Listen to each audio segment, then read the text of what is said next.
আসসালামু আলাইকুম। আশা করি সবাই ভালো আছেন। আলহামদুলিল্লাহ আমরাও ভালো আছি। তো আজকে আপনাদের সাথে শেয়ার করব কবুতরের বাচ্চা বোনা দেশি কবুতর। তো জানি না কীভাবে ভিডিওটা কেটে গেছে।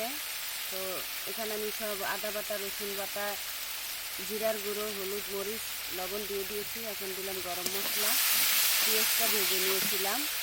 তো ভিডিওটা কীভাবে যেন আপনার কেটে গেছে বুঝতে পারলাম না, মাঝে মাঝে এরকমটা হয়।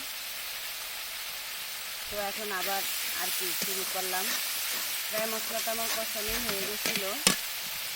গরম মশলাটা নিতে যাব, এরই মধ্যে কীভাবে যেন আর কি কেটে গেছে হাত লেগে। এই তো কবুতরের বাচ্চাটা দিয়ে দিলাম। যেহেতু মশলাটা আগে থেকেই আপনার কষানো ছিল, আমি কষাতে দিয়ে ভিডিও বানাতে উপকরণগুলো দিতে সব দেওয়া হয়ে গেছে। এর মধ্যে ভিডিওটা কেটে গেছিলো। এই একটা কবুতরের বাচ্চা, এক জোড়া বাচ্চার মধ্যে একটা ডিম ফুটছে কবুতরের, আরেকটা ডিম ফোটে নাই। তো এই কারণে একটা বাচ্চা তো ভাবলাম খেয়ে ফেলে। এরকম প্রতি মাসে আমাদের আলহামদুলিল্লাহ আপনার 5 জোড়া, 6 জোড়া, 4 জোড়া করে কবুতরের বাচ্চা হয়। তো আমরা 2-1 জোড়া খাই, বাকিটা বিক্রি করে দিই। তো এরকমই কষানো হতে থাক। আমি এর মধ্যে কষাতে একটু সামান্য ঝোল দিয়ে দিব। তো এটা নেড়ে করে আমি কষিয়ে নিচ্ছি। হ্যাঁ আপুরা, আপনারা কেউ মন্তব্য করবেন না এই কড়াইটা নিয়ে, যেহেতু আমি এখন লাকড়ি চুলায় রান্না করি। এই কড়াইটা প্রায় 20-25 বছর বয়স হয়ে গেছে, কারণ আমরা 3-4টা কড়াই মিলিয়ে দিলে রান্না করি, তো ছোটো বড়ো সব সাইজের। তো সেই ক্ষেত্রে আপনার এই কড়াইটা থেকে দাঁড় ভেঙে গেছে অনেক বছরে। অনেক রান্না করতে এই কড়াইটা আসলে রান্নাটা ভাজা পোড়াটা লাগে না, খুব সুন্দর হয়। যার জন্য এটা দিয়ে ভাজা পোড়ার কাজ করি। আজকে এটা তেল ছিল, যার জন্য আপনাদের সাথে এটা দিয়ে রান্নাটা শেয়ার করে ফেললাম।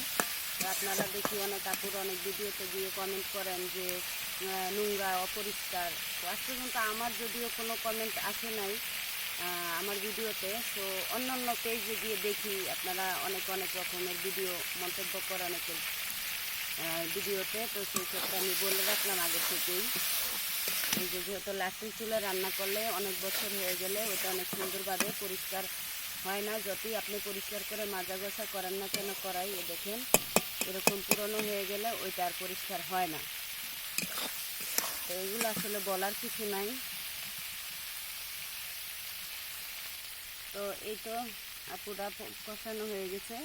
এখন আমি একটু ঝোলটা দিয়ে দিব, যেহেতু বাচ্চা কবুতর তো অল্প করে ঝোলটা দিতে হবে। দিয়ে দিলাম।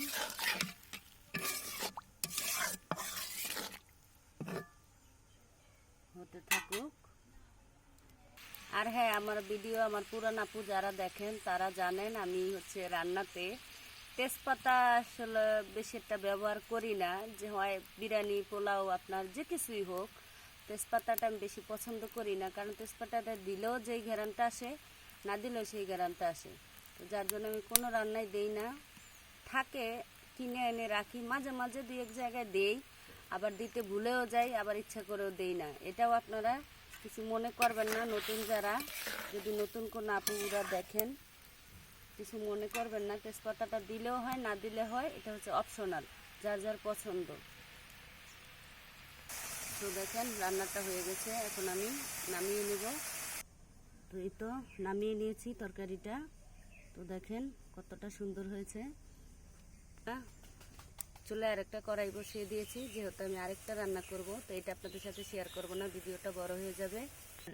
ভিডিও ভালো লাগলে কমেন্ট করে জানাবেন, আর সাপোর্ট করবেন। সবাই সবার পাশে থাকবো। আল্লাহ হাফেজ।